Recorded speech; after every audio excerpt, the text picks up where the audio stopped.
স্ত্রী কখনো প্রিয় নারী হতে পারে না, কারণ স্ত্রীর অনেক ভুল। বেশিরভাগ লোককেই যদি প্রশ্ন করা হয় আপনার জীবনের সবচেয়ে প্রিয় নারী কে, স্বভাবতই অনেকেই উত্তর দেন মা। কেউ বলেন মেয়ে, কেউ বলেন বোন, কেউ বা বলেন নানি, কারণ সে তাকে কোলে পিঠে করে মানুষ করেছে।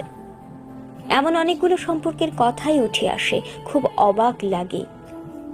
একজন মানুষও উত্তর দেন না তার বউ তার সবচেয়ে প্রিয় নারী। আসলে বাঙালিদের সমস্যা, বউকে ভালোবাসি বললে মান সম্মান চলে যাবে, লোকে বউ পাগল বলবে, বউয়ের কাছে ছোট হয়ে যাবে, অথবা বাকি পুরুষদের সামনে হেডাম কমে যাবে।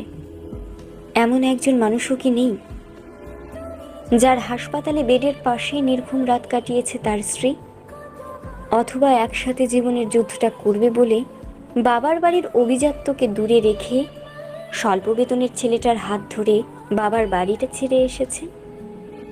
শ্বশুর বাড়ির ঝাল তরকারি ভাত খেতে না পেরেও ফোনে বাবার বাড়িতে জানিয়েছে অনেক ভালো আছে।